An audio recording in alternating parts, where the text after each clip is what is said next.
2025 November 5-ാം തീയതി തമിഴ്നാട്ടിൽ 5 മാസം പ്രായമുള്ള ഒരു കുഞ്ഞ് മരണപ്പെട്ടിരുന്നു. ഏറ്റവും ആദ്യം ആ കുഞ്ഞിൻ്റേത് ഒരു സ്വാഭാവിക മരണമാണെന്നാണ് എല്ലാവരും, ഡോക്ടേഴ്സും പോലീസും വീട്ടുകാരും ബന്ധുക്കളും എല്ലാവരും തന്നെ കരുതിയിരുന്നത്. പക്ഷേ 3-4 ദിവസം കഴിഞ്ഞു. ഈ കുഞ്ഞ് മരണപ്പെട്ട് 3-4 ദിവസം കഴിഞ്ഞപ്പോഴത്തേക്കും കുഞ്ഞിൻ്റെ പിതാവിന് വീട്ടിൽ നിന്ന് ഒരു തെളിവ് കിട്ടി. ആ തെളിവിൻ്റെ അടിസ്ഥാനത്തിൽ കുഞ്ഞിൻ്റേത് ഒരു സ്വാഭാവിക മരണമല്ല എന്ന് ഉറപ്പായി.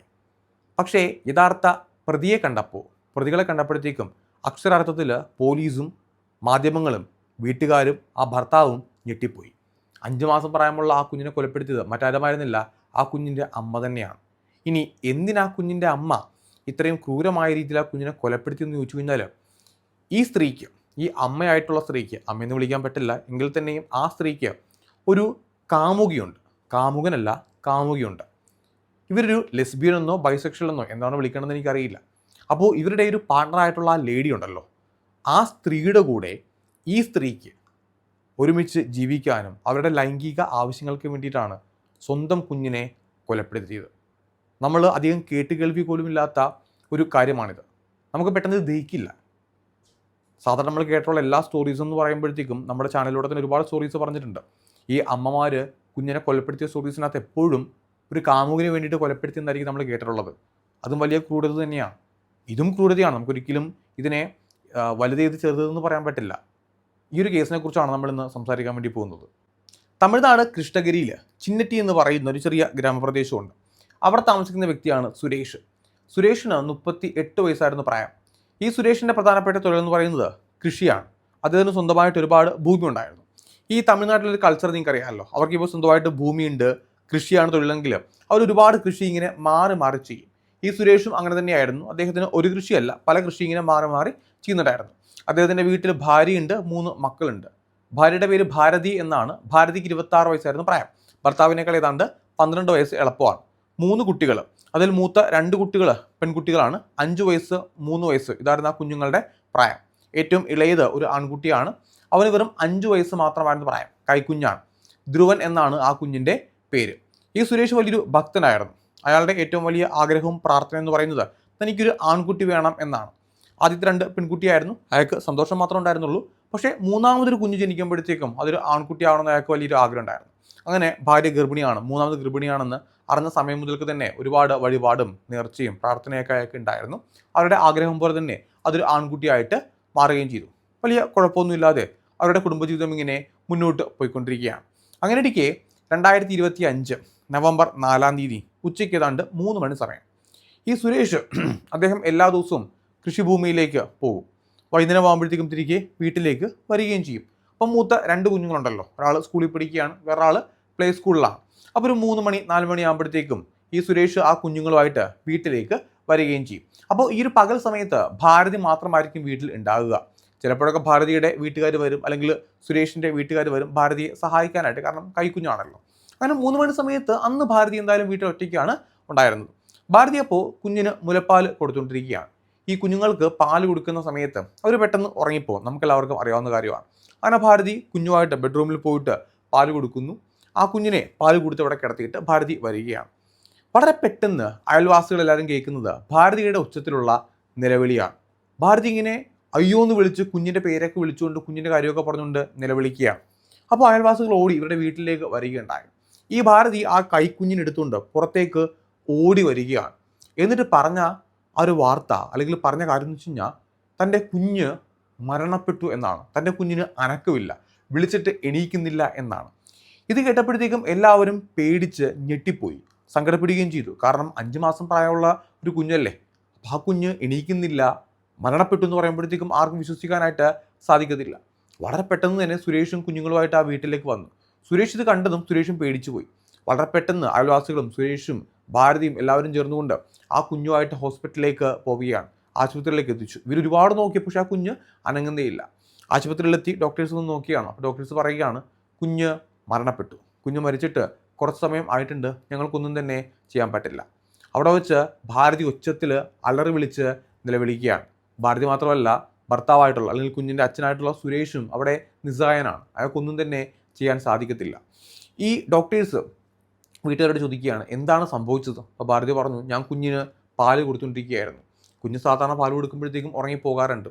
ഞാൻ കുഞ്ഞിനെ ബെഡിൽ കിടത്തിയിട്ട് ജസ്റ്റ് ഇങ്ങോട്ടൊന്ന് മൂവ് ചെയ്തതാണ്. പെട്ടെന്ന് നോക്കിയപ്പോഴത്തേക്കും കുഞ്ഞ് അനങ്ങുന്നില്ല. എനിക്കെന്തോ സംശയം തോന്നി. ഞാൻ ഒരുപാട് കുഞ്ഞിനെ വിളിച്ചു നോക്കി. പക്ഷേ കുഞ്ഞ് പ്രതികരിക്കുന്നേയില്ല. അങ്ങനെ പേടിച്ച് വിറച്ചാണ് ഞാൻ പുറത്തേക്ക് അയൽവാസികളുടെ അടുത്തേക്ക് ഈ കുഞ്ഞിനെയും കൊണ്ട് ഓടി വന്നത്. കൂടുതൽ കാര്യങ്ങളൊന്നും തന്നെ തനിക്ക് അറിയില്ല. ഡോക്ടേഴ്സിനാണെങ്കിലും ഒരു മാതാവിനോട്, ഒരു അമ്മയോട് കൂടുതൽ കാര്യങ്ങൾ ഈ സമയത്ത് ചോദിക്കാനായിട്ട് പറ്റില്ല.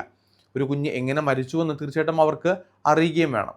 അപ്പോൾ ഈ കുഞ്ഞിന് എന്തെങ്കിലും അസുഖമുണ്ടോ, കുഞ്ഞെന്തെങ്കിലും മരുന്ന് കഴിക്കുന്നുണ്ടായിരുന്നു എന്നൊക്കെ ചോദിക്കുകയാണ്. രണ്ടുപേരും, സുരേഷും ഭാരതിയും പറഞ്ഞത് കുഞ്ഞിന് പ്രത്യേകിച്ച് അസുഖമൊന്നുമില്ല, അങ്ങനെ മരുന്നിപ്പോൾ കഴിക്കുന്നുമില്ല. സാധാരണ കൈക്കുഞ്ഞുങ്ങളാകുമ്പോഴത്തേക്കും അവർക്ക് സ്ഥിരമായിട്ട് എന്തെങ്കിലും അസുഖമൊക്കെ വരാറുണ്ട്, എന്തെങ്കിലും മരുന്ന് കഴിക്കാറുണ്ട്. അപ്പോൾ ഈ ദിവസങ്ങളിൽ ആ കുഞ്ഞ് ഒരു മരുന്നും കഴിക്കുന്നില്ല, പ്രത്യേകിച്ച് അസുഖങ്ങൾ ഒന്നും തന്നെ കുഞ്ഞിന് ഇല്ലതാനും. അപ്പോൾ ഇതെന്താണ്, ഇത് കുഞ്ഞെങ്ങനെ മരണപ്പെട്ടു? ഈ മരണത്തിന് എപ്പോഴും ഒരു റീസൺ ഉണ്ടാവണമല്ലോ. 5 മാസം പ്രായമുള്ള കുഞ്ഞാണെങ്കിൽ തന്നെയും പ്രത്യേകിച്ച് അസുഖമൊന്നും ഇല്ലെങ്കിൽ ആ കുഞ്ഞ് മരിക്കാനായിട്ട് തീർച്ചയായിട്ടും ഒരു കാരണം കാണും. ആ കാരണം ഡോക്ടേഴ്സിന് അറിയണം. കോസ് ഓഫ് ഡെത്ത് എന്താണെന്ന് അറിയണം. അപ്പോൾ നോക്കിയപ്പോഴത്തേക്കും ഒരു അൺനാച്ചുറൽ ഡെത്ത് ആയിട്ടാണ് ഡോക്ടേഴ്സിന് തോന്നിയത്. കാരണം ഒരു മുലപ്പാൽ കുടിക്കുന്ന കുഞ്ഞിപ്പോൾ ആ മുലപ്പാൽ നെറുകെ കെട്ടിയെന്നോ ശ്വാസം കെട്ടിയില്ലെന്നോ അങ്ങനെ എന്തെങ്കിലുമൊക്കെ അമ്മ പറയേണ്ടതാണ്. അങ്ങനെയും പറഞ്ഞിട്ടില്ല. അപ്പോൾ ഒരു അൺനാച്ചുറൽ ഡെത്തായിട്ട് പോലീസിന് തോന്നിയപ്പോഴത്തേക്കും, ഡോക്ടേഴ്സിന് തോന്നിയപ്പോഴത്തേക്കും ഡോക്ടേഴ്സ് ഏറ്റവും ചെയ്ത കാര്യം ഇത് പോലീസിനെ അറിയിക്കുക എന്നുള്ളതാണ്. നോർമലി അങ്ങനെ ചെയ്തേ പറ്റുള്ളൂ. അങ്ങനെ പോലീസിനെ ഈ വിവരം അറിയിക്കുകയാണ്. അങ്ങനെ പോലീസ് സംഭവ സ്ഥലത്തേക്ക് എത്തിയിട്ട് മാതാപിതാക്കളുടെ മൊഴി എല്ലാം തന്നെ രേഖപ്പെടുത്തുകയാണ്. അപ്പോൾ അൺനാച്ചുറൽ ഡെത്ത് ആകുമ്പോഴത്തേക്കും സ്വാഭാവികമായിട്ട് കുഞ്ഞിനെ പോസ്റ്റ്മോർട്ടം ചെയ്യണം. എന്നാലല്ലേ കോസ് ഓഫ് ഡെത്ത് എന്താണെന്ന് അറിയാനായിട്ട് സാധിക്കത്തുള്ളൂ. അപ്പോൾ കുഞ്ഞിനെ പോസ്റ്റ്മോർട്ടം ചെയ്യണമെന്ന് പറയുകയാണ്. അപ്പോൾ സുരേഷ് പറഞ്ഞു, എൻ്റെ കുഞ്ഞിനെ ഇനി കീറി മുറിക്കണ്ട. കാരണം 5 മാസം പ്രായമുള്ള ഒരു കുഞ്ഞാണ്. അവനെ ഇനി കീറി മുറിച്ചു കഴിഞ്ഞാൽ അത് തങ്ങൾക്ക് ഒരുപാട് ബുദ്ധിമുട്ടാവും. തൻ്റെ ഭാര്യ പറഞ്ഞ പോലെ മുലപ്പാൽ കുടിച്ചുകൊണ്ടിരിക്കുകയായിരുന്നു. ആ സമയത്താണല്ലോ കുഞ്ഞ് മരണപ്പെട്ടത്. എന്തായാലും തൻ്റെ ഭാര്യ കുഞ്ഞിനോ ഒന്നും തന്നെ ചെയ്യില്ല. ഇതൊരു സ്വാഭാവിക മരണമാണെന്ന് ഞങ്ങൾക്ക് എല്ലാവർക്കും തന്നെ നന്നായിട്ട് അറിയാം. അതുകൊണ്ട് പോസ്റ്റ്മോർട്ടം ചെയ്യേണ്ടെന്ന് ആ പിതാവ് പറയുകയാണ്. പക്ഷേ പോലീസിനും ഡോക്ടേഴ്സിനും അങ്ങനെ ആ പിതാവ് പറയുന്നത് കേട്ട്, മാതാവ് പറയുന്നത് കേട്ട് ഒരു തീരുമാനം എടുക്കാനായിട്ട് പറ്റില്ല. ഇയാൾ ഒരുപാട് റിക്വസ്റ്റ് ചെയ്തു. അങ്ങനെ ഒടുവിൽ ഒരു കാര്യം തീരുമാനിക്കുകയാണ്. ഈ പാരൻസ് തന്നെ പോലീസിനും ഡോക്ടേഴ്സിനും എഴുതി കൊടുക്കണം. ഇവർക്ക് പരാതിയൊന്നുമില്ല, ഇതൊരു സാധാരണ മരണം തന്നെയാണ് എന്നൊക്കെയുള്ള കാര്യങ്ങളൊക്കെ എഴുതി കൊടുക്കാനായിട്ട് പറയുകയാണ്. അങ്ങനെ അവരത് എഴുതി കൊടുക്കുകയും ആ കുഞ്ഞിൻ്റെ ശരീരം അവർ കൈപ്പറ്റുകയും പിന്നീട് വീട്ടിലേക്ക് പോവുകയും ചെയ്തു. അങ്ങനെ 5 മാസം പ്രായമുള്ള കുഞ്ഞാണല്ലോ, സാധാരണ അടക്കം ചെയ്യാറാണ് പതിവ്. അങ്ങനെ ആ കുഞ്ഞിനെ അടക്കം ചെയ്യുകയാണ്. കർമ്മങ്ങൾ എല്ലാം തന്നെ പൂർത്തിയാക്കുകയും ചെയ്തു. ഈ തമിഴ്നാട് ഭാഗത്തായിട്ട് അവരുടെ ഒരു രീതിയുണ്ട്. ഒരു വീട്ടിൽ ഒരു മരണം നടന്നു കഴിയുമ്പോഴത്തേക്കും ആ വീട് മുഴുവൻ വൃത്തിയാക്കിയിട്ട് ഒരു വൈറ്റ് വാഷ് ചെയ്യും, വെള്ള പെയിൻറ്റ് അടിക്കാറുണ്ട്. അതവരുടെ ഒരു രീതിയാണ്. എല്ലാവരും ചെയ്യാറില്ല, ചില ഭാഗങ്ങൾ അങ്ങനെ ചെയ്യാറുണ്ട്. അപ്പോൾ ഈ സുരേഷിൻ്റെ വീട്ടിൽ ഒരു മരണം നടന്നതുകൊണ്ട് തന്നെ വീട് മുഴുവൻ വൃത്തിയാക്കിയിട്ട് വെള്ള പെയിൻറ്റ് അടിക്കുകയാണ്, കർമ്മങ്ങളെല്ലാം കഴിഞ്ഞിട്ട്. അപ്പോൾ ബന്ധുക്കളെല്ലാവരും വീട്ടിലെത്തിയിട്ട് അവർ തിരിച്ചൊക്കെ പോയിട്ടുണ്ടായിരുന്നു. അപ്പോൾ ഒരു 3-4 ദിവസം ഇങ്ങനെ കഴിഞ്ഞു. വെള്ള പെയിൻറ്റൊക്കെ അടിച്ച് കഴിഞ്ഞു. അവർ വൃത്തിയായിക്കൊണ്ടിരിക്കുകയാണ്. വീട് മുഴുവൻ ഇങ്ങനെ സുരേഷ് വൃത്തിയായിക്കൊണ്ടിരിക്കുകയാണ്. ഈ വൃത്തിയാക്കുന്ന സമയത്ത് സുരേഷ് മാത്രമേ ഉള്ളൂ വീട്ടിൽ. അപ്പോൾ സുരേഷിൻ്റെ മാതാപിതാക്കൾ വന്നിട്ട് 2 കുഞ്ഞുങ്ങളുണ്ടല്ലോ, മൂത്ത കുഞ്ഞുങ്ങളെ അവരുടെ വീട്ടിലേക്ക് കൊണ്ടുപോവുകയും ചെയ്തു. സുരേഷും ഭാര്യയും മാത്രമാണ് വീട്ടിൽ ഉണ്ടായിരുന്നത്. അങ്ങനെ നോക്കിയപ്പോഴത്തേക്കും സുരേഷ് ഈ വീട് വൃത്തിയാക്കുന്ന സമയത്ത് ഒരു തുണിയിൽ പൊതിഞ്ഞ ഒരു മൊബൈൽ കിട്ടുകയാണ്. അപ്പോൾ തുണിയിൽ പൊതിഞ്ഞ മൊബൈൽ.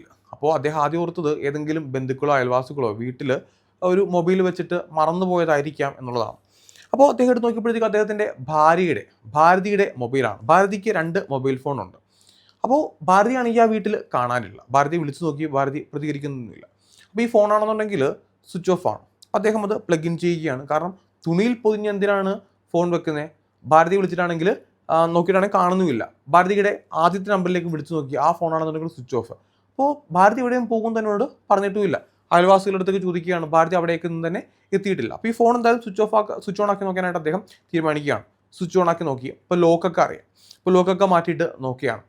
ലോക്ക് മാറ്റി ഫോൺ പരിശോധിച്ച സമയത്ത് അദ്ദേഹം ഞെട്ടിപ്പോയി. സുരേഷ് ഞെട്ടി. സുരേഷ് എന്നല്ല, ലോകത്തുള്ള ആർക്കും വിശ്വസിക്കാൻ സാധിക്കാത്ത ഒരുപാട് കാര്യങ്ങളാണ് ആ മൊബൈൽ ഫോണിനകത്ത് ഉണ്ടായിരുന്നത്. ആ മൊബൈൽ ഫോണിലെ മെസ്സേജ്, അതിൻ്റെ ഗാലറി, ഇതെടുത്ത് നോക്കിയപ്പോഴത്തേക്കും സുരേഷിന് വ്യക്തമായിട്ടൊരു കാര്യം മനസ്സിലായി. തൻ്റെ ഭാര്യ അയച്ചിരിക്കുന്ന മെസ്സേജ് പ്രകാരം തൻ്റെ 5 മാസം പ്രായമുള്ള ആ കുഞ്ഞിൻ്റെത് ഒരു സ്വാഭാവിക മരണമായിരുന്നില്ല, നേരെ മറിച്ച് അത് കൊലപാതകമായിരുന്നു. ഈ കൊലപാതകം ചെയ്തത് കുഞ്ഞിൻ്റെ സ്വന്തം അമ്മ, സുരേഷിൻ്റെ ഭാര്യയായിട്ടുള്ള ഭാരതിയാണ്.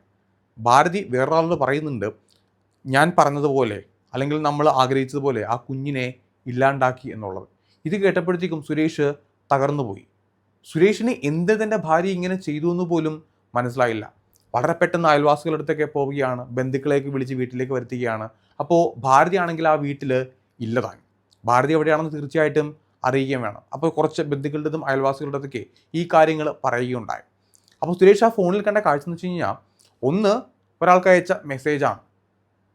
ആ മെസ്സേജ് അത് കൃത്യമായിട്ട് പറയുന്നുണ്ട്, കുഞ്ഞിനെ താൻ കൊലപ്പെടുത്തി, ഇനിയെങ്കിലും നീ എൻ്റെ ഇഷ്ടം മനസ്സിലാക്കണം, എനിക്ക് ഈ കുഞ്ഞല്ല നീയാണ് പ്രധാനപ്പെട്ടത്, നമുക്കൊരുമിച്ച് ഒരുപാട് കാലം ഇനിയും മുന്നോട്ട് പോകാനുള്ളതാണ്, നമുക്കൊരുമിച്ച് ജീവിക്കണം എന്നുള്ള രീതിയിലാണ് ആ മെസ്സേജ് അയച്ചിരിക്കുന്നത്.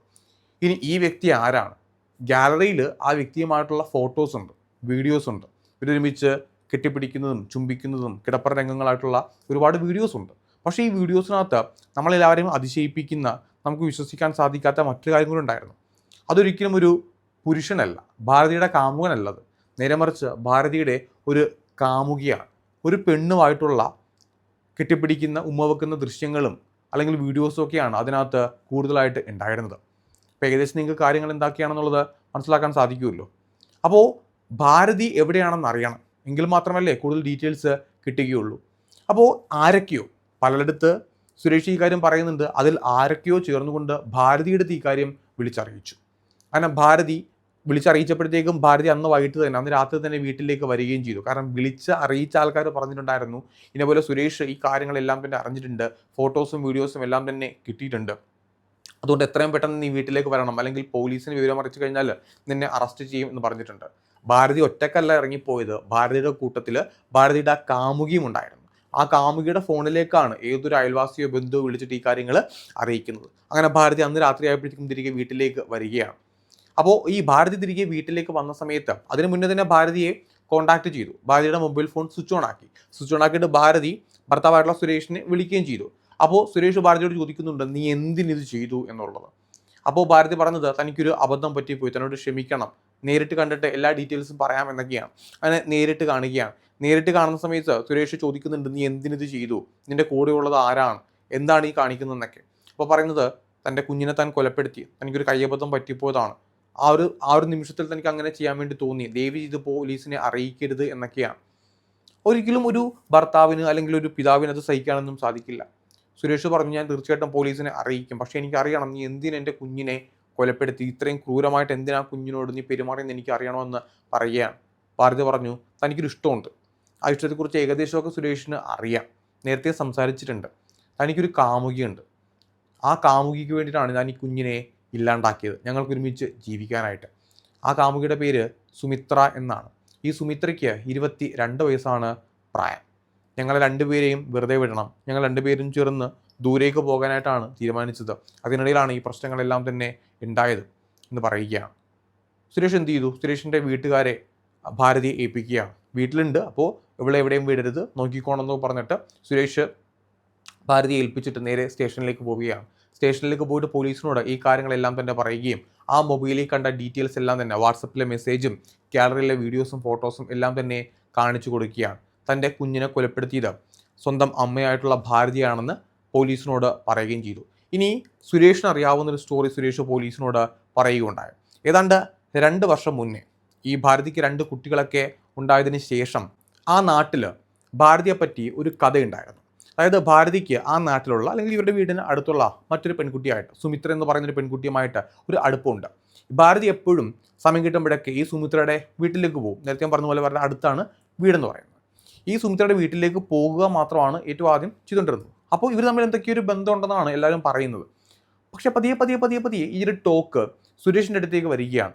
സുരേഷിൻ്റെ അടുത്തേക്ക് വന്ന സമയത്ത് സുരേഷിനോട് പല ആൾക്കാരും പറയുന്നത്, നിന്റെ ഭാര്യയും ഈ പറയുന്ന സുമിത്രയുമായിട്ട് എന്തോ ഒരു ബന്ധമുണ്ട്, രണ്ടുപേരും കെട്ടിപ്പിടിച്ചിരിക്കുന്നതും അവർ മുറിയിലേക്ക് പോകുന്നതും അല്ലെങ്കിൽ വേറൊരു രീതിയിലൊക്കെ അവർക്കിടയിൽ ഒരു ബന്ധമുണ്ട്. അപ്പോൾ ഈ ലെസ്ബിയൻസ് എന്താണെന്ന് ഈ എല്ലാവർക്കും വളരെ കൃത്യമായിട്ടൊന്നും അറിയില്ല. അപ്പോൾ ഒരു പെണ്ണും പെണ്ണുമായിട്ടൊരു ബന്ധമുണ്ടെന്നുള്ള രീതിയിലാണ് സുരേഷിനോട് ആൾക്കാർ പറയുന്നത്. ആദ്യം സുരേഷ് വിശ്വസിച്ചില്ല. കാരണം ഏറ്റവും അടുത്ത സുഹൃത്തായിരിക്കും, എപ്പോഴും പോകും, സംസാരിക്കും. സ്വാഭാവികമായിട്ട് സ്ത്രീകൾ അങ്ങനെയാണല്ലോ, അങ്ങോട്ടും ഇങ്ങോട്ടുമൊക്കെ പോവുകയും സംസാരിക്കുകയൊക്കെ ചെയ്യാറുണ്ട്, പ്രത്യേകിച്ച് ഗ്രാമപ്രദേശം ആകുമ്പോഴത്തേക്കും. അപ്പോൾ ആ രീതിയിൽ മാത്രമേ സുരേഷ് ഇതിനെ കണ്ടിട്ടുള്ളൂ. പക്ഷേ കുറച്ച് നാൾ കഴിഞ്ഞപ്പോഴത്തേക്കും ഈ ടോക്ക് വീണ്ടും ഇങ്ങനെ കൂടാൻ വേണ്ടി തുടങ്ങി. അപ്പോൾ എന്തായാലും എൻ്റെ ഭാരതി എന്ന് പറയുന്ന ഭാര്യയോട് ചോദിക്കാനായിട്ട് സുരേഷ് തീരുമാനിക്കുകയാണ്. അങ്ങനെ ഭാരതിയോട് ഈ വിഷയത്തെപ്പറ്റി ചോദിക്കുകയുണ്ടായി. ഭാരതി ദേഷ്യപ്പെട്ടു. ഭാരതി പറഞ്ഞത്, എൻ്റെ ഏറ്റവും അടുത്ത സുഹൃത്താണ് സുമിത്ര, ഞാൻ അവളുടെ വീട്ടിൽ പോവുകയും സംസാരിക്കുകയും ചെയ്യുന്നുണ്ടെങ്കിൽ അതിൽ എന്താണ് പ്രശ്നം? ഒരു സുഹൃത്ത് ബന്ധത്തിനപ്പുറത്തേക്ക് മറ്റ് ഒന്നും തന്നെ ഞങ്ങൾക്കിടയിൽ ഇല്ല. അപ്പോൾ ഈ വൃത്തികെട്ട രീതിയിൽ സംസാരിക്കരുതെന്നൊക്കെ പറഞ്ഞുകൊണ്ട് ദേഷ്യപ്പെടുകയാണ്. സുരേഷ് ആണെന്നുണ്ടെങ്കിൽ മാപ്പ് പറയുകയും ചെയ്തു. കാരണം ഭാര്യയോട് തനിക്ക് ഇങ്ങനെ ചോദിക്കേണ്ട ആവശ്യമില്ലായിരുന്നു എന്നുള്ള രീതിയിലാണ് അയാൾ പിന്നീട് അതിനെ കണ്ടത്. അങ്ങനെ അത് ഡ്രോപ്പ് ചെയ്യുകയാണ്. പക്ഷേ വീണ്ടും ഈ ടോക്ക് നാട്ടുകാർക്കിടയിലും ബന്ധുക്കൾക്കിടയിലും വരികയാണ്. സുരേഷിനോട് പല ആൾക്കാരും മാറി മാറി ഇത് ചോദിക്കാൻ വേണ്ടി തുടങ്ങുകയും ചെയ്തു. അപ്പോൾ സുരേഷിന് ഇത് ബുദ്ധിമുട്ട് വരികയാണ്. സുരേഷ് ഭാര്യയോട് പറഞ്ഞു, ഓക്കെ, നിങ്ങൾ തമ്മിലൊരു ബന്ധവും ഇല്ലായിരിക്കാം, പക്ഷേ നാട്ടുകാർക്കിടയിൽ അല്ലെങ്കിൽ ബന്ധുക്കൾക്കിടയിൽ ഇങ്ങനെ ഇങ്ങനൊരു അഭിപ്രായമുണ്ട്. പല ആൾക്കാർ എന്നോട് ഈ കാര്യങ്ങൾ ചോദിക്കുന്നുമുണ്ട്. അതുകൊണ്ട് ആ പോക്ക് അങ്ങോട്ട് ഒഴിവാക്കുക. ഇനി നിങ്ങൾ കൂടുതൽ കാണാനായിട്ട് നിൽക്കണ്ട, സംസാരിക്കാനായിട്ട് നിൽക്കണ്ട. ഒരു ലിമിറ്റ് ഇട്ട് ഫ്രണ്ട്ഷിപ്പ് കാത്തു സൂക്ഷിച്ചാൽ മതി എന്ന് പറയുകയാണ്. പക്ഷേ ഭാരതി അത് ചെവിക്കൊണ്ടില്ല. ഭാരതി പറഞ്ഞു, ഞങ്ങൾ ഇനിയും കാണും, സംസാരിക്കും, മിണ്ടും എന്ന് പറയുകയാണ്. സുരേഷിനത് ദേഷ്യമായി എന്ന് മാത്രമല്ല അതിൻ്റെ പേരിൽ ഒരുപാട് വഴക്ക് ഉണ്ടാകുകയും ചെയ്തു. പക്ഷേ ഒരിക്കൽ പോലും സുരേഷിന് ഭാരതിക്ക് ഇങ്ങനെ ഒരു ബന്ധമുണ്ടെന്ന് തറപ്പിച്ച് പറയാനായിട്ട് സാധിക്കുന്നുമില്ല. ഭാരതിയാണെന്നുണ്ടെങ്കിൽ എപ്പോഴും ഈ സുമിത്രയെ കോൺടാക്ട് ചെയ്യുന്നതും സംസാരിക്കുന്നതും വീഡിയോ കോൾ ചെയ്യുന്നതൊക്കെ കാണുന്നുമുണ്ട്. അപ്പോൾ പെണ്ണുങ്ങളായതുകൊണ്ട് ഒരു സംശയത്തിലേക്ക് ഇയാൾ പോയിട്ടുമില്ല. സുരേഷ് എന്ന് പറഞ്ഞ ഭർത്താവ് പോയിട്ടുമില്ല.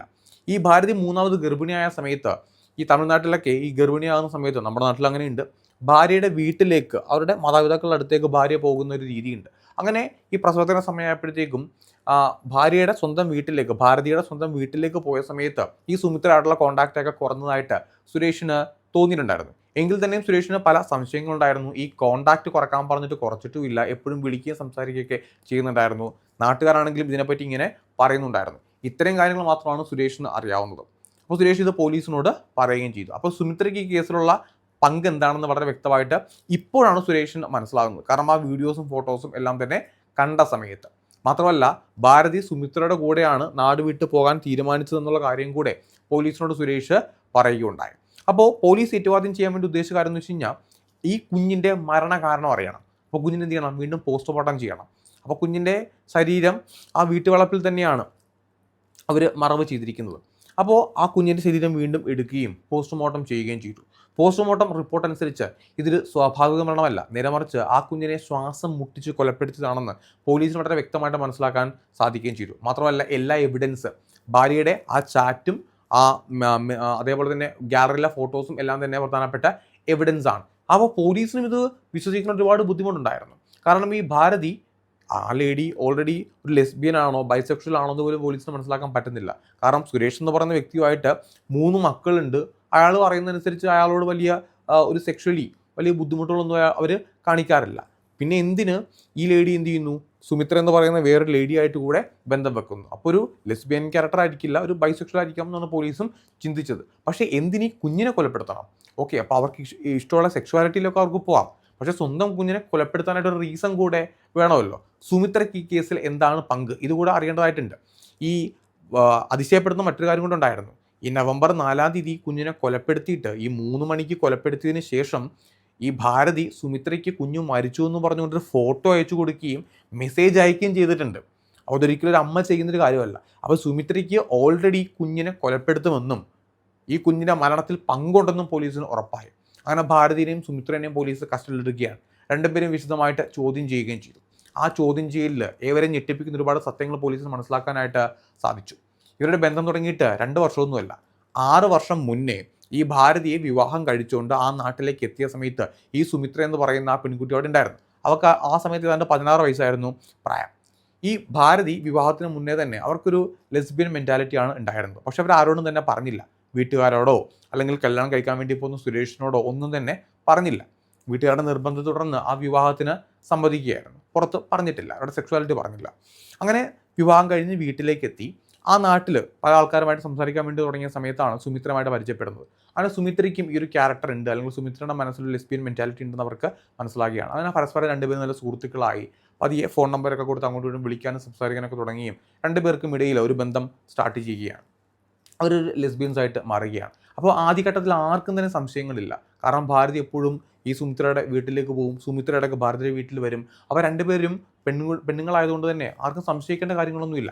പക്ഷേ അവർ ആരും അറിയാണ്ട് അവർക്ക് അവരുടേതായിട്ടുള്ളൊരു ലൈംഗിക ബന്ധം ഉണ്ടായിരുന്നു, അവരവരുടെ സമയം സ്പെൻഡ് ചെയ്തിട്ടുണ്ടായിരുന്നു. അങ്ങനെ അവർ മുന്നോട്ട് പോവുകയായിരുന്നു. ആർക്കും സംശയങ്ങളൊന്നും തന്നെ ഇല്ല. പതിയെ മുന്നോട്ട് പോയ സമയത്ത് ഈ സുമിത്ര വിവാഹം കഴിച്ചു. സുമിത്രയുടെ ഭർത്താവാണെന്നുണ്ടെങ്കിൽ നാട്ടിലുണ്ടായിരുന്നില്ല, അദ്ദേഹം വിദേശത്ത് ജോലി ചെയ്യുകയായിരുന്നു. അപ്പോൾ ഈ സുമിത്ര സ്വന്തം വീട്ടിൽ തന്നെ നിൽക്കുകയും ചെയ്തു. അതായത് ഈ ഭാരതിയും സുമിത്രയുമായിട്ടുള്ള ആ ഒരു ബന്ധം, ഇപ്പോൾ സുമിത്ര വേറെ ഏതെങ്കിലും ദൂരദേശത്തേക്കാണ് പോയതെങ്കിൽ ഈ ബന്ധം അങ്ങ് ഇല്ലാണ്ടായിപ്പോകും. പക്ഷേ അങ്ങനെയല്ല, ആ നാട്ടിൽ തന്നെ തുടർന്ന് പോയതുകൊണ്ട് ഇരുവർക്കും ഇടയിലുള്ള ബന്ധം സ്ട്രോങ് ആയിട്ട് മുന്നോട്ട് പോവുകയും ചെയ്തു. ഈ ഭാരതിക്ക് ആദ്യത്തെ 2 കുട്ടികളുണ്ടായ സമയത്ത് ഇരുവർക്കും ഇടയിലുള്ള ബന്ധത്തിന് ചെറിയൊരു ഗ്യാപ്പ് വന്നിട്ടുണ്ടായിരുന്നു. ഭാരതിക്ക് അത് വലിയൊരു ബുദ്ധിമുട്ടായിരുന്നു. ഈ പോസ്റ്റ് പാർട്ടം ഡിപ്രഷൻ എന്ന് പറഞ്ഞിട്ടൊരു സംഭവമുണ്ട്. അതായത് ഗർഭിണി ആയതിനു ശേഷം, പ്രസവിച്ചതിന് ശേഷം പ്രത്യേകിച്ച് അമ്മമാർക്കാണ് ഇത് കൂടുതലായിട്ട് വരിക. പ്രസവാനന്തരം ഒരു ഡിപ്രഷൻ ഉണ്ടാവാറുണ്ട്. അച്ഛന്മാർക്കും അതായത് പുരുഷന്മാർക്കും ഉണ്ടാവാറുണ്ടില്ലെന്ന് ഞാൻ പറയുന്നില്ല, പക്ഷേ സ്ത്രീകൾക്കാണ് ഇത് ഏറ്റവും കൂടുതൽ കണ്ടുവരുന്നത്. അപ്പോൾ 3ാമത്തെ കുഞ്ഞായ സമയത്ത്, കുഞ്ഞാകുന്നതിന് മുന്നേ തന്നെ ഭാരതിയോട് സുമിത്ര ഒരു കാര്യം പറഞ്ഞിട്ടുണ്ടായിരുന്നു. നിനക്കിനി ഒരു കുഞ്ഞുകൂടെ ഉണ്ടാകുന്നതിനോട് എനിക്ക് താല്പര്യമില്ല. കാരണം ഒരു കുഞ്ഞുകൂടെ ആയിക്കഴിഞ്ഞാൽ നമ്മുടെ ബന്ധത്തെ അത് മോശമായിട്ട് ബാധിക്കും. അതുകൊണ്ട് നീ ഗർഭിണിയാകാൻ പാടില്ല എന്ന് പറഞ്ഞിട്ടുണ്ടായിരുന്നു. പക്ഷേ അബദ്ധവശാൽ തന്നെ അങ്ങനെ ഒരു ഗർഭം ധരിക്കേണ്ട ഒരു സാഹചര്യത്തിലേക്ക്, ഇവരുടെ രീതിയിൽ അബദ്ധവശാൽ ഒരു സാഹചര്യത്തിലേക്ക് ഭാരതി പോവുകയായിരുന്നു. അപ്പോൾ ഭാരതിക്ക് ഈ ഗർഭിണി ആയ സമയത്ത് തന്നെ ഭയങ്കര ദേഷ്യമായിരുന്നു. ഈ കുഞ്ഞിനെ വേണ്ട എന്നുള്ള തീരുമാനമായിരുന്നു ഭാരതിക്ക് ഉണ്ടായിരുന്നത്. ഭാരതി അത് സുരേഷിനോട് പറയുകയും ചെയ്തു. പക്ഷേ സുരേഷ് അത് കേട്ടില്ല. സുരേഷ് അതിന് സമ്മതിച്ചില്ല. കാരണം തനിക്കൊരു ആൺകുഞ്ഞ് വേണം എന്നുള്ള സുരേഷിൻ്റെ ആഗ്രഹമായിരുന്നു. അങ്ങനെ കുഞ്ഞായതിനു ശേഷം ഭാരതിക്ക് ഈ കുഞ്ഞിനോട് വല്ലാത്തൊരു ദേഷ്യമായിരുന്നു. മാത്രമല്ല, ഈ കുഞ്ഞായപ്പോഴത്തേക്കും ഭാരതിയും സുമിത്രയും ഈ കുഞ്ഞിൻ്റെ പേരിൽ ഒരുപാട് വഴക്കിടുകയും ചെയ്തു. ഭാരതി സ്വന്തം വീട്ടിലേക്ക് പോയ സമയത്ത് ഇരുവർക്കും ഇടയിൽ വലിയൊരു അകൽച്ചയുണ്ടായി. ഈ കുഞ്ഞായതിനു ശേഷം ഈ 5 മാസമല്ല കുഞ്ഞിന് പ്രായമുള്ളൂ. ഈ 5 മാസക്കാലവും ഭാരതിയും സുമിത്രമായിട്ട് ഈ കുഞ്ഞിൻ്റെ പേരിൽ നിരന്തരമായിട്ട് വഴക്കായിരുന്നു. 2 കുഞ്ഞുങ്ങളെ നോക്കണം, അതിനിടയിൽ 3ാമത്തെ കുഞ്ഞ് അതിൽ മുല കുടിക്കുന്ന കുഞ്ഞാണ്. അപ്പോൾ ആ കുഞ്ഞിന് വേണ്ടിയിട്ട് ഒരുപാട് സമയം സ്പെൻഡ് ചെയ്യണം. ഭാരതിക്ക് സുമിത്രയെ കാണാനോ സുമിത്രയ്ക്ക് ഭാരതിയെ കാണാനൊന്നും പറ്റാത്ത സാഹചര്യത്തിലേക്ക് കാര്യങ്ങൾ പോവുകയും ചെയ്തു. അങ്ങനെ രണ്ടുപേരും കൂടെ പ്ലാൻ ചെയ്ത് ഒരു കാര്യം തീരുമാനിക്കുകയാണ്, ഈ കുഞ്ഞിനെ ഇല്ലാണ്ടാക്കാം. ഈ കുഞ്ഞിനെ ഇല്ലാണ്ടാക്കി കഴിഞ്ഞാൽ പ്രശ്നങ്ങളൊന്നുമില്ല. ഭാരതിയാണ് ഏറ്റവും ആദ്യം ഈ കുഞ്ഞിനെ ഇല്ലാണ്ടാക്കുന്ന കാര്യം സുമിത്രയോട് പറയുന്നത്. സുമിത്ര മറുപടിയായിട്ട് പറഞ്ഞത്, നിന്റെ സ്വന്തം കുഞ്ഞാണല്ലോ, നിനക്ക് എന്നെക്കാൾ വലുത് ആ കുഞ്ഞാണല്ലോ, അതുകൊണ്ട് നീ ഒരിക്കലും ആ കുഞ്ഞിനെ ഇല്ലാണ്ടാക്കില്ല എന്നാണ്. ഭാരതി പറഞ്ഞു, ഞാൻ ആ കുഞ്ഞിനെ കൊലപ്പെടുത്താം, അങ്ങനെയാണെങ്കിൽ നീ വിശ്വസിക്കുമെന്ന് ചോദിക്കുകയാണ്. സുമിത്ര അതിന് സമ്മതം മൂളുകയും ചെയ്തു. നീ ആ കുഞ്ഞിനെ കൊലപ്പെടുത്തി കഴിഞ്ഞാൽ നമുക്കിടയിലുള്ള ഈ പ്രശ്നങ്ങളെല്ലാം തന്നെ മാറുകയും നമുക്കിനി ഒരുമിച്ച് മുന്നോട്ട് പോവുകയും ചെയ്യാം. കുഞ്ഞിന് എന്തെങ്കിലും അസുഖമാണെന്നൊക്കെ പറഞ്ഞാൽ മതി എന്നൊക്കെ പറയുകയാണ്. കാരണം ആ കുഞ്ഞായ സമയത്ത് ഇവർക്ക് ഒരുപാട് മാസങ്ങളോളം ഇവർക്ക് അങ്ങോട്ടും ഇങ്ങോട്ടും ഇവരുടെ ആഗ്രഹങ്ങൾക്ക് അനുസരിച്ച് നിൽക്കാനൊന്നും സാധിച്ചിട്ടില്ല. ഇവരുടെ ആ ഒരു ലൈംഗികാസക്തി തീർക്കാൻ വേണ്ടിയിട്ടാണ് ആ കുഞ്ഞിനെ കൊലപ്പെടുത്താനായിട്ട് ഇവർ തീരുമാനം എടുക്കുകയും ചെയ്തത്. അങ്ങനെ നവംബർ 4-ാം തീയതി ഉച്ചകഴിഞ്ഞ് 3 മണിക്ക് ആ കുഞ്ഞിന് പാല് കൊടുക്കുന്ന സമയത്ത് ഈ ഭാരതി എന്ത് ചെയ്തു, ആ കുഞ്ഞിനെ ശ്വാസം മുട്ടിച്ച് കൊലപ്പെടുത്തുകയാണ്. ആ കുഞ്ഞ് മരിച്ചതിന് ശേഷം മെസ്സേജ് അയച്ചത് ബോധ്യപ്പെടുത്തി കൊടുക്കുകയും ചെയ്തു. ഈ മെസ്സേജൊക്കെ അയച്ചിട്ടാണ് ഡ്രാമ പോലെ ആ കുഞ്ഞിനെ എടുത്തുകൊണ്ട് പുറത്തോട്ട് പോയിട്ട് എല്ലാവരുടെ മുമ്പിൽ അഭിനയിച്ച് കാണിക്കുകയും ചെയ്തത്. നാട്ടുകാരെല്ലാവരും തന്നെ അത് വിശ്വസിക്കുകയും ചെയ്തു. സുരേഷ് എന്ന് പറയുന്ന ഭർത്താവും ഇത് വിശ്വസിക്കുകയുണ്ടായി. ഇവർക്കിടയിലുണ്ടായിരുന്ന ഇവർ ഈ 6 വർഷമായിട്ട് തുടർന്നു പോകുന്ന ആ ഒരു ബന്ധമുണ്ടല്ലോ, ആ ബന്ധത്തിൻ്റെ പേരിലാണ് ഇവർ അങ്ങോട്ടും ഇങ്ങോട്ടും ഒരുപാട് ഫോട്ടോസ് എടുക്കുകയും വീഡിയോസ് എടുക്കുകയും ഫോണിൽ അത് സൂക്ഷിച്ച് വെക്കുകയും ചെയ്തത്. എന്തായാലും വ്യക്തമായിട്ടുള്ള എല്ലാ തെളിവുകളും കൂടി തന്നെയാണ് രണ്ടുപേരെയും പോലീസ് അറസ്റ്റ് ചെയ്തത്. നിലവിൽ രണ്ടുപേരും ഇപ്പോഴും ജയിലിൽ തന്നെ കഴിയുകയാണ്. നിങ്ങൾ ഈ സ്റ്റോറി കേൾക്കുമ്പോഴത്തേക്ക് ഒരു കാര്യം വളരെ വ്യക്തമായിട്ട് മനസ്സിലാക്കാൻ സാധിക്കുന്നുണ്ട്. ഇവിടെ ഈ സുമിത്ര ഭാരതി അവരുടെ സെക്സ്വാലിറ്റി എന്താണെന്നുള്ളത് അവർക്ക് തീരുമാനിക്കാം. ഇപ്പോൾ അവർ കല്യാണം കഴിച്ചു, ഓക്കെ, അവർക്കത് പറ്റുന്നില്ല, അങ്ങനെയാണെങ്കിൽ അവർക്ക് ഡിവോഴ്സ് ചെയ്യാം. അല്ലെങ്കിൽ ഭർത്താക്കന്മാരോട് പറഞ്ഞിട്ട് അവർക്ക് ഇഷ്ടമുള്ള പോലെ അവർക്ക് ജീവിക്കാം. അതിനിപ്പോൾ ബുദ്ധിമുട്ട് സഹിക്കേണ്ടി വന്നു കഴിഞ്ഞാൽ അത് അവർക്ക് അതിൻ്റെ കാര്യങ്ങൾ തീരുമാനിച്ച് മുന്നോട്ട് പോവുകയും ചെയ്യാം. അവർക്കതിൻ്റെ ഒരുപാട് മാർഗ്ഗങ്ങളുണ്ട്.